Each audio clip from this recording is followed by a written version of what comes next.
The crash in Cedar Grove. The storm hit Cedar Grove with the fury of nature unleashed. Marcus Vale stood at his kitchen window, watching lightning tear across the Montana sky like angry scars. Thunder rolled through the valley, shaking the old farmhouse he'd called home for the past 15 years. At 62, he'd seen plenty of storms, but this one felt different. The air itself seemed to vibrate with an energy that made his skin crawl. Marcus had always been a man of precision. 30 years as an aerospace engineer had taught him to trust in measurements, calculations, and cold, hard facts. When Boeing laid him off during the recession, he'd retreated to this isolated patch of wilderness, seeking solitude among the pines and granite peaks. Here he fixed old motorcycles, tended a small garden, and tried to forget about the world that had discarded him like obsolete technology. The flash that lit up his backyard was brighter than any lightning he'd ever witnessed. It came with a sound unlike thunder, a deep resonant hum that seemed to vibrate through his bones. The power went out instantly, plunging the house into darkness. Marcus fumbled for his flashlight, heart pounding with an excitement he hadn't felt in years. Something had crashed in his backyard. By the time he pulled on his rain jacket and boots, the storm was already moving east, leaving behind the smell of ozone and scorched earth. His flashlight beam cut through the settling mist, revealing a crater where his vegetable garden used to be. At the center lay something that defied immediate classification. It was roughly the size of a small aircraft, but its surface gleamed with an iridescent quality that shifted between silver and deep blue. The craft, if that's what it was, appeared to have partially buried itself in the soft earth. Steam rose from its hull, and Marcus could hear the tick and ping of cooling metal.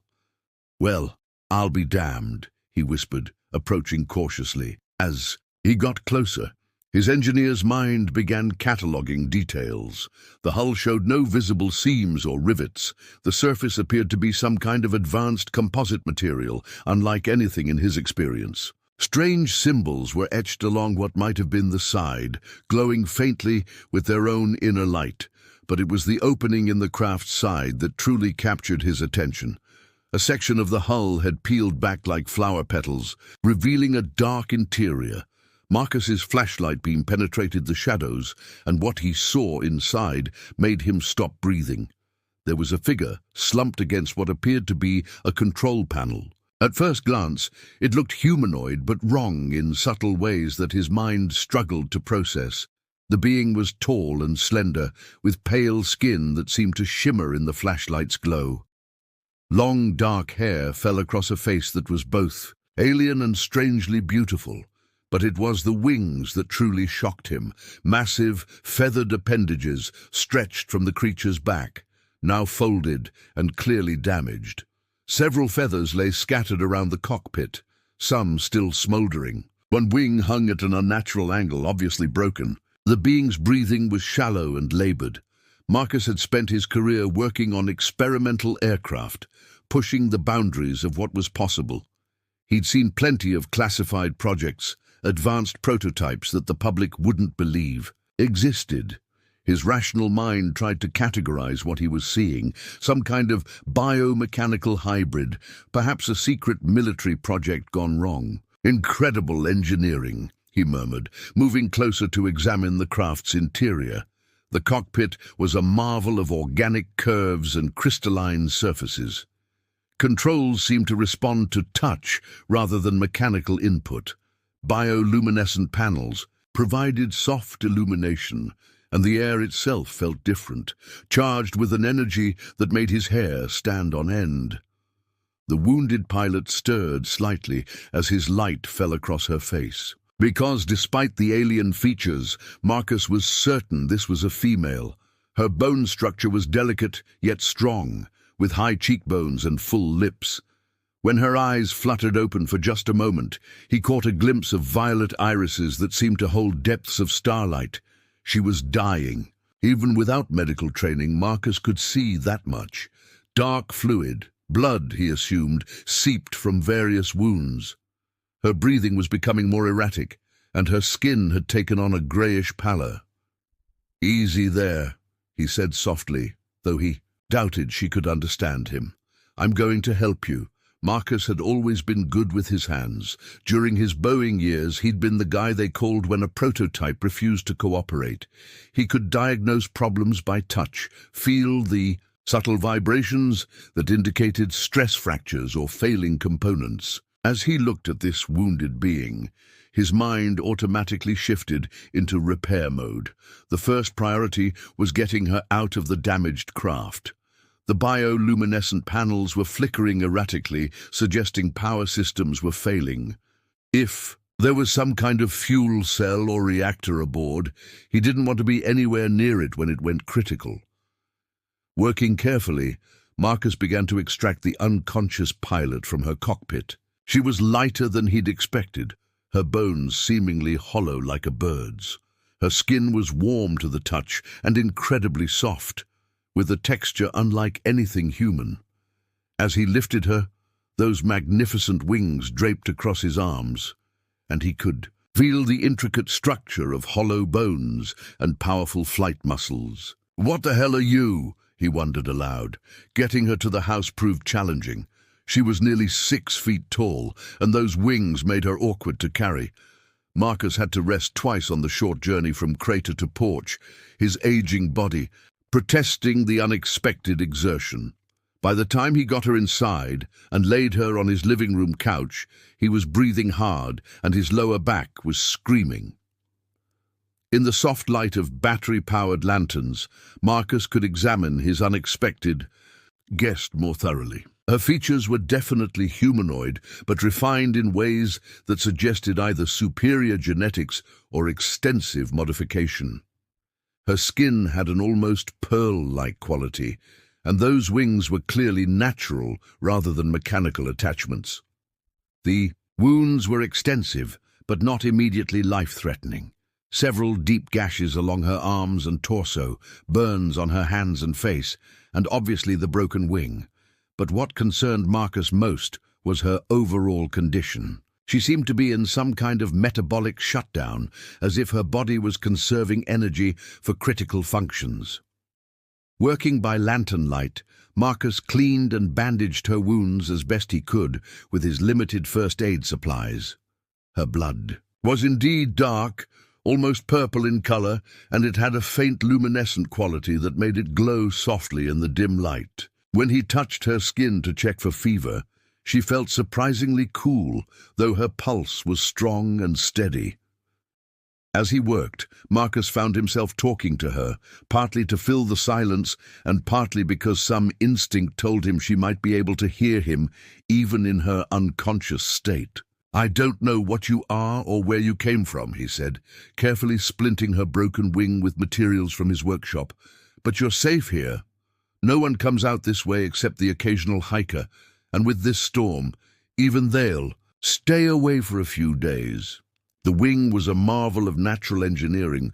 The bone structure was incredibly light, yet strong, with joints that allowed for complex articulation.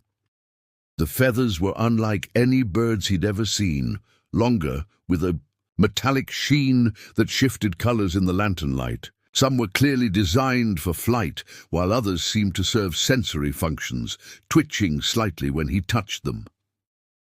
"Definitely not from around here," Marcus muttered, securing the splint with surgical tape. As dawn approached, the storm finally exhausted itself. Marcus had done all he could for his mysterious patient. She was stable, breathing easily, and the bleeding had stopped. Her color was improving slightly, though she remained unconscious. Exhausted, Marcus settled into his recliner across from the couch, a cup of cold coffee in his hands. Outside, the first rays of sunlight were painting the eastern peaks gold and pink.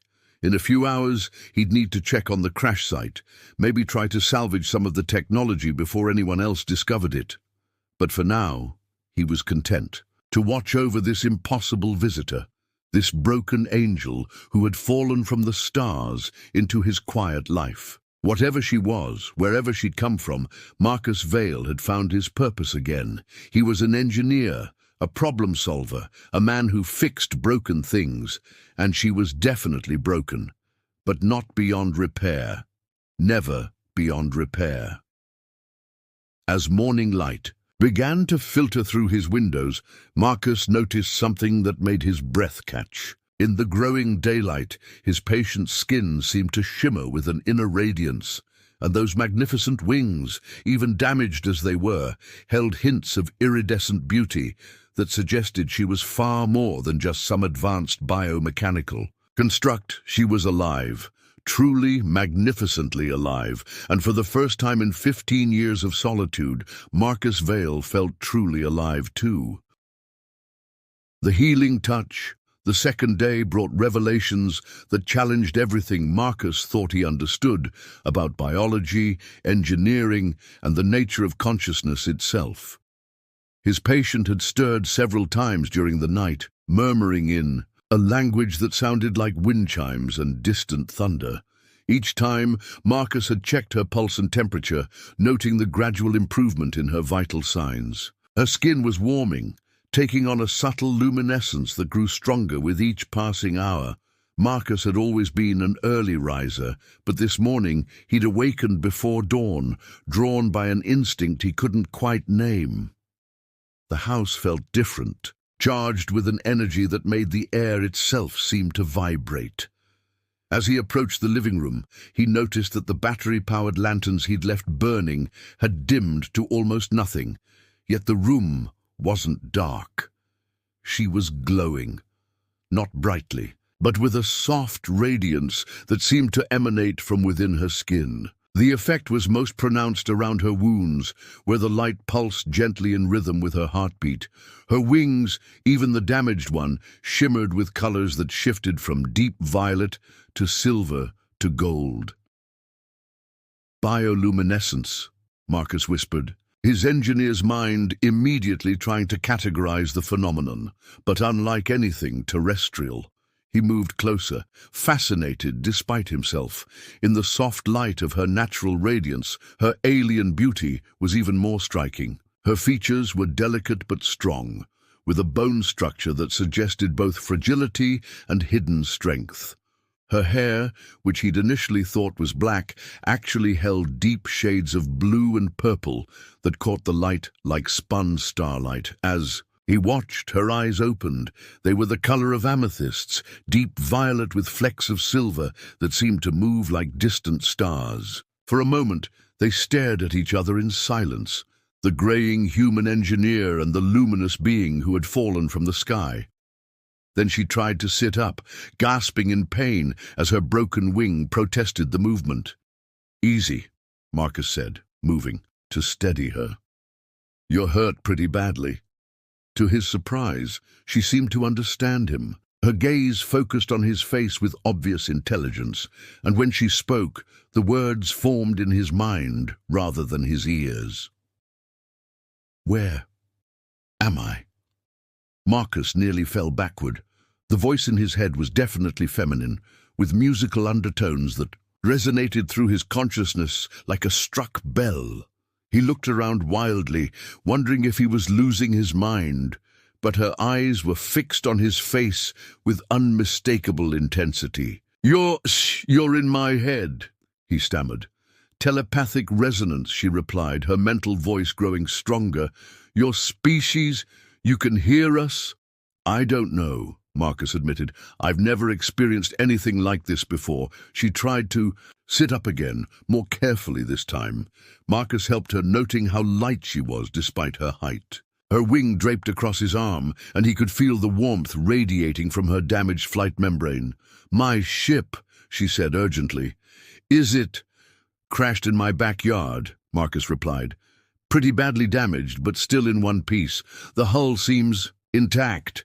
Relief flooded her features, followed quickly by worry. "How long have I been unconscious?" "About 18 hours. You've been hurt pretty badly.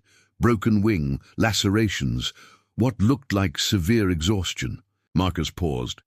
"I did what I could, but I'm not a doctor. I'm an engineer." For the first time, something like amusement touched her mental voice. An engineer. How appropriate. Marcus helped her settle back against the couch cushions, noting how her natural luminescence dimmed slightly with the effort of communication. "You need to rest. Save your strength." "I cannot rest," she replied. "My people, they will be looking for me. And if your military finds my ship first—" "My military?" Marcus raised an eyebrow. "Lady, I'm just a retired aerospace engineer living in the middle of nowhere. I'm not reporting this to anyone." She studied his face intently, her violet eyes seeming to peer into his soul. "You would help me? Even though I am what I am." Marcus looked at her, really looked at her. The luminescent skin, the magnificent wings, the otherworldly beauty that took his breath away. By any rational measure, she should terrify him. She was clearly not human, possibly not even from Earth, yet all he felt was a protective instinct that surprised him with its intensity. "You're hurt," he said simply. "That's all that matters to me." Something shifted in her expression, a warmth that hadn't been there before. "What is your name, engineer?" "Marcus. Marcus Vale." "Marcus," she repeated, and somehow the name sounded different in his mind, musical and significant. "I am Nixaria of the Celestian Fleet." "Nixaria," he said aloud, testing the pronunciation. "That's beautiful." She tilted her head, a gesture so human it made him smile.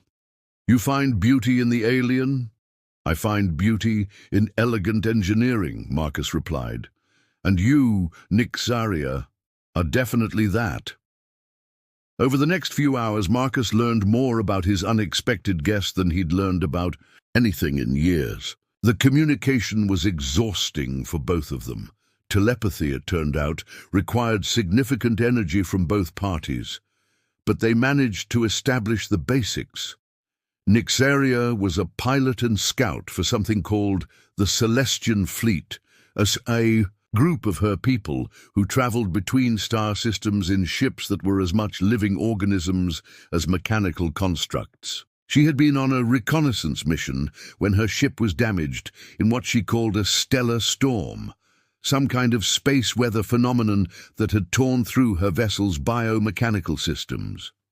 "So, your ship is alive?"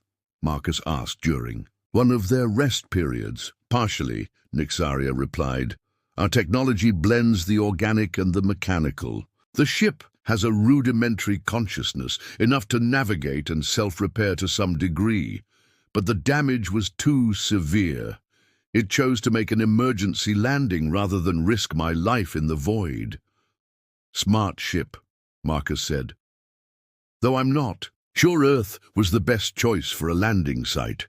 Your world was the closest with a breathable atmosphere. My ship detected your technological signatures and determined this was a civilized planet." "Civilized might be overstating it," Marcus muttered.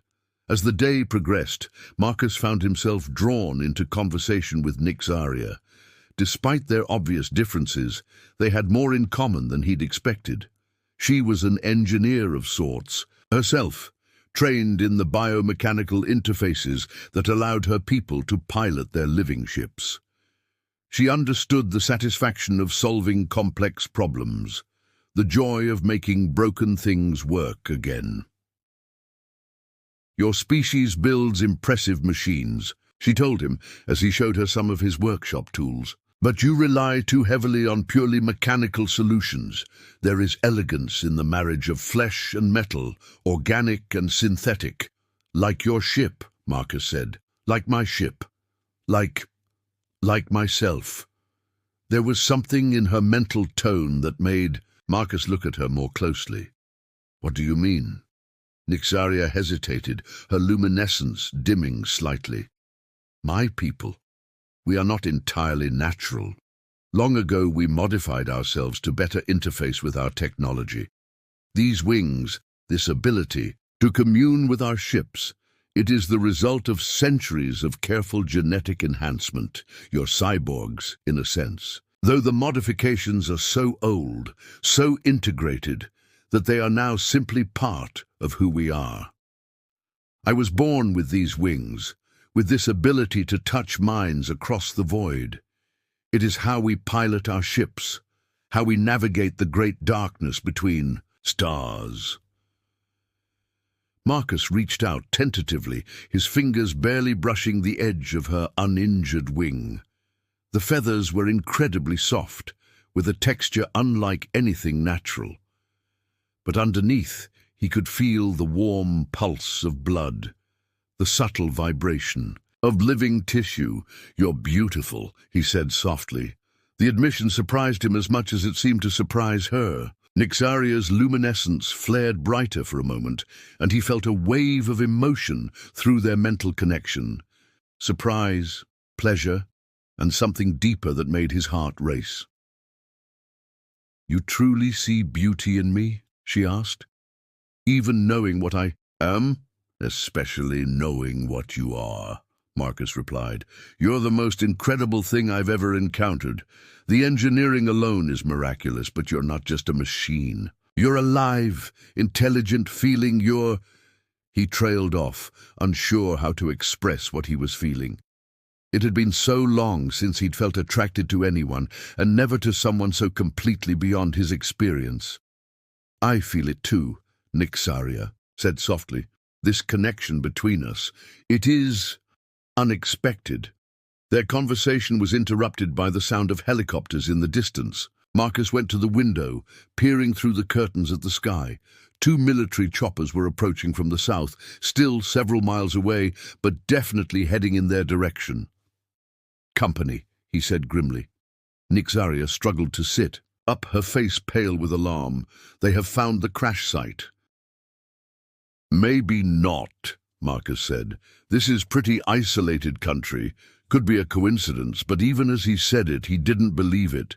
The helicopters were flying in a search pattern, and they were definitely heading toward his property. "If they capture me," Nyxaria said urgently, "they will dissect me to understand my technology. My people will never find me." Marcus felt a surge of protective anger. "They're not taking you anywhere. Marcus, you cannot fight your own military. You are one man." "Maybe," Marcus said, his mind already working on the problem. "But I'm one man, with 40 years of engineering experience and a very good understanding of how to hide things from the government." He helped Nyxaria to her feet, noting how she leaned against him for support. Even injured, she was graceful, her natural luminescence dimmed but still present. "We need to get you somewhere safe," he said, "and we need to do something about your ship." "The ship can hide itself," Nyxaria replied. "Its camouflage systems are still functional, but I cannot operate them from this distance. Then we'll have to get closer." As the helicopters drew nearer, Marcus made a decision that would change both their lives forever. He wasn't going to let anyone take Nyxaria away from him. Not the military, not the government, not anyone. She was under his protection now, and Marcus Vale had never failed to fix something once he'd set his mind to it, even if what needed fixing was the growing attraction between a retired engineer and a wounded star pilot from beyond the heavens.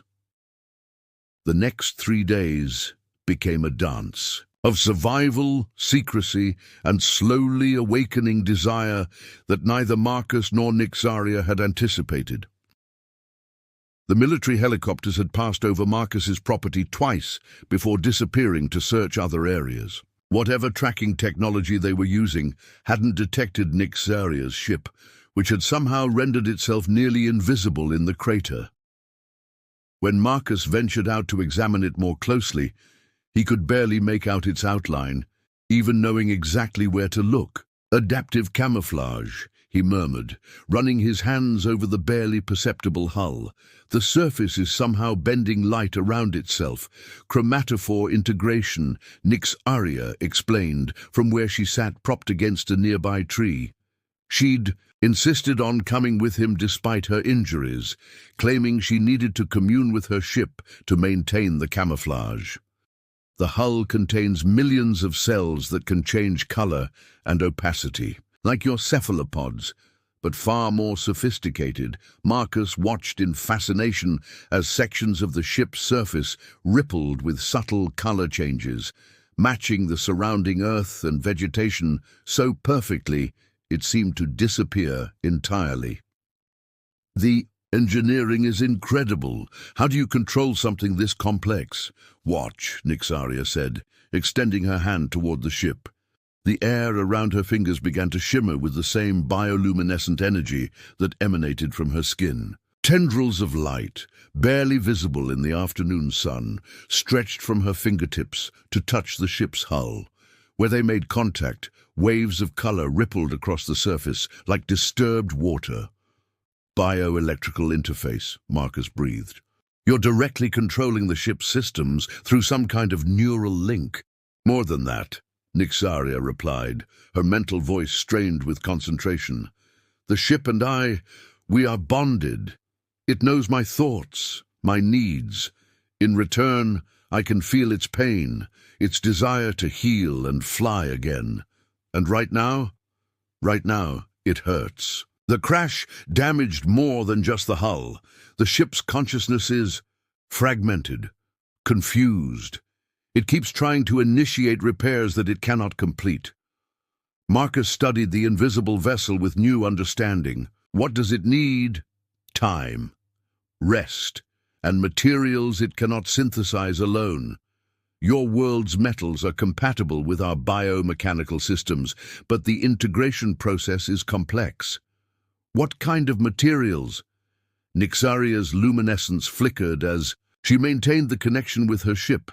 Titanium would be ideal, certain rare earth elements, but also organic compounds. The ship's living components need nutrients, proteins, complex molecules that can be integrated into its cellular matrix. Marcus nodded slowly. "I can get those things, but it'll take time. And we'll need to be careful. The military hasn't given up their search." As if summoned by his words, the distant sound of rotor blades echoed across the valley. They both looked up to see another helicopter approaching from the east, flying low and slow in a search pattern. "Inside," Marcus said urgently, helping Nixaria to her feet. They made it back to the house, just as the helicopter passed overhead. Marcus watched through his window as the aircraft circled twice before moving on, but he could see soldiers with scanning equipment leaning out the open doors. "They're getting more sophisticated in their search methods," he observed. "They know something crashed here." Nixaria agreed. "The energy signature from my ship's emergency landing would have been detected by your satellites. How long before they figure out exactly where?" "Days, perhaps. Maybe a week if we are fortunate." Marcus turned to face her, noting how the stress of maintaining the ship's camouflage had drained her. Her natural luminescence was dimmer, and she swayed slightly on her feet despite his support. "You're exhausting yourself," he said gently. "The ship needs me," she protested. "The ship needs you alive and healthy," Marcus countered. "Come on, you need to rest." He guided her back to the living room couch, noting how she unconsciously leaned into his touch. Over the past few days, their physical contact had become more natural, more frequent, small touches that sent warmth racing through his aging body, moments of connection that felt both innocent and charged with possibility. As Nixaria settled against the cushions, her injured wing draped carefully across the armrest, Marcus found himself studying her with undisguised fascination. Her alien beauty had only become more apparent as her health improved. Her skin had regained its lustrous quality, and her hair seemed to move with a life of its own, shifting through subtle shades of midnight blue and deep purple. "Tell me about your world," he said, settling into the chair across from her. "Your people." "Celestios," she replied, her mental voice taking on a wistful quality. "It orbits a binary star system, 2 suns that paint our skies in colors you have no names for. The cities float among crystalline spires that grow from the living rock, connected by bridges of woven light. Sounds incredible. It is beautiful, Nixaria agreed, but also limiting. My people have become so dependent on our biomechanical integration that we rarely leave our floating cities. We pilot our ships through space, but we are tourists in our own universe. Is that why you became a scout? Partly. I wanted to see the raw universe, to experience worlds that had not been shaped by our technology. Your Earth. It is chaotic, violent, unpredictable, but also vibrantly alive in ways my people have forgotten. Marcus leaned forward, intrigued. What do you mean? Your species builds without integration, creates without symbiosis. You force your will upon matter and energy, through pure determination. It is inspiring, brutal but inspiring. We're not all brutal, Marcus protested mildly. Nixaria's gaze met his, and he felt a wave of warmth through their mental connection. No, she agreed.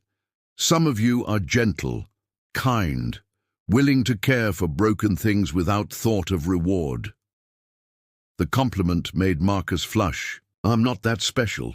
You took a complete stranger into your home, an alien creature that could have been dangerous, diseased or hostile. You tended my wounds and asked for nothing in return. On my world, such selflessness is rare. Maybe your people just haven't had the right circumstances to show their kindness. Perhaps, Nixaria said thoughtfully. Or perhaps they have become too removed from the raw emotions that drive such actions. Raw emotions? She hesitated, her luminescence flickering slightly. Passion, desire, the need to protect and cherish what we find beautiful. My people have regulated such feelings out of our society. We consider them inefficient. That sounds lonely. It is, Nixaria admitted. I've lived my entire adult life without experiencing the connections I have read about in the cultural databases of other species. Until what? Until I met you. The admission hung in the air between them, charged with possibility and danger. Marcus felt his heart begin to race as he processed the implications of her words. Nixaria, he said carefully, what exactly are you saying? I am saying that in 3 days you have made me feel more alive than I have in decades of existence. The way you look at me, touch me, care for me. It awakens something in me that my people would consider primitive, dangerous. Marcus stood and moved to sit beside her on the couch, his engineer's caution warring with emotions he hadn't felt in years. Is it dangerous? Probably, she replied, but her mental voice held no fear. Emotional bonds between species are unpredictable. My people have protocols against such entanglements.